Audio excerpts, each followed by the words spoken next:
Pada bagian kelima dari materi fungsi kompleks, kita akan membahas salah satu teorema, yakni teorema nomor 3 terkait dengan fungsi kompleks yang analitik.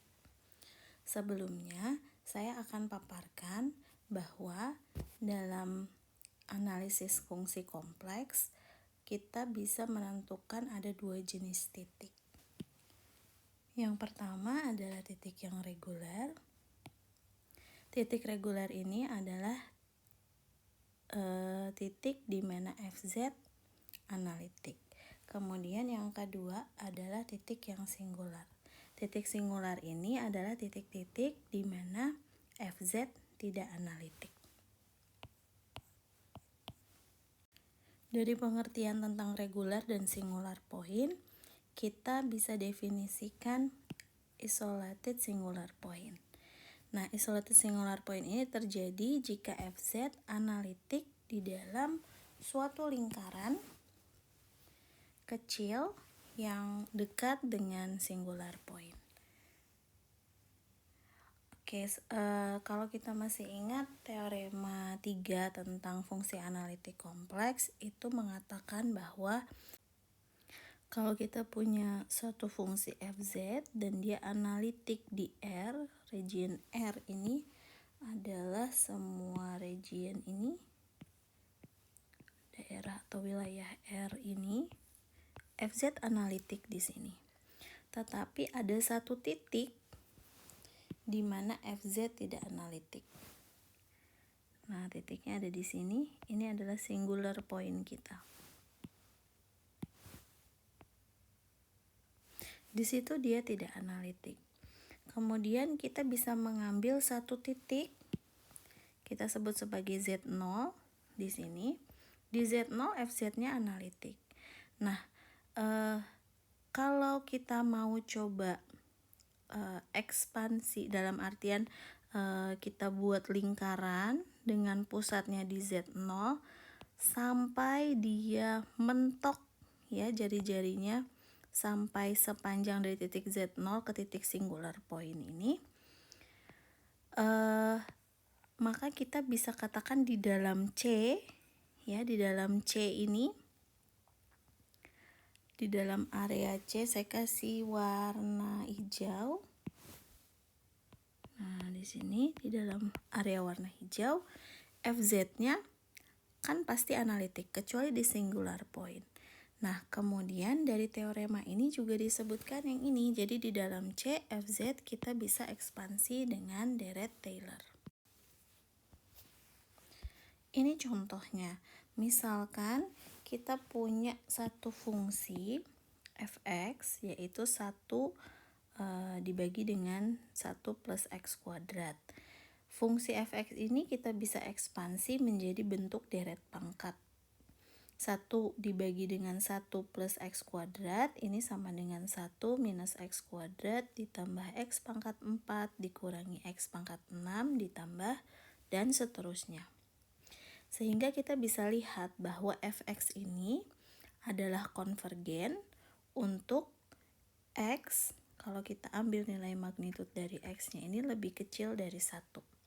Jika x magnitudnya atau kalau kita tarik nilai absolutnya kurang dari 1, maka fungsi fx sama dengan 1 dibagi 1 plus x kuadrat ini adalah fungsi yang konvergen. Untuk konvergensi deret, silahkan kalian review lagi materi tentang deret. Nah, sekarang kita coba tinjau salah satu fungsi kompleks ya yang mirip dengan fungsi fx tadi. Nah, di sini kita punya fz sama dengan 1 dibagi dengan 1 plus z kuadrat. Kalau kita buat menjadi deret, maka fz ini adalah sama dengan 1 dikurangi x kuadrat dikurangi z kuadrat ditambah z pangkat 4 dikurangi z pangkat 6 dan seterusnya. Ketika Z sama dengan plus minus I, ya, maka nilai FZ ini mendekati turunannya ini nanti akan mendekati nilai tak hingga. Kalau kita substitute Z di sini dengan I atau minus I, maka kita bisa lihat nanti bagian penyebut dari fungsi fz ini akan mendekati 0, akan sama dengan 0, mohon maaf. Sehingga nanti fz-nya akan mendekati tak hingga. Nah, maka kalau kita cari turunannya tentu tidak bisa ya, karena nanti didekati dari arah yang berbeda, nanti akan memberikan gradien yang berbeda ya, sehingga tidak bisa kita definisikan turunannya di titik tersebut. Nah, maka kita bisa katakan bahwa si Z sama dengan plus minus I ini adalah titik-titik yang singular. Dalam artian FZ di situ tidak analitik. Ya, jadi kalau saya gambarkan di bidang kompleks, ya, ini bidang kompleks kita. Ini bidang kompleks kita sebelah sini. Nah, di bidang kompleks kita punya titik ada plus I di atas sini dan minus I di bawah. Dua titik ini adalah titik-titik yang singular. Ya, I ini adalah titik-titik ya, plus I dan minus I. Saya kasih warna merah ya. Plus I dan minus I ini adalah titik-titik yang singular. Ya.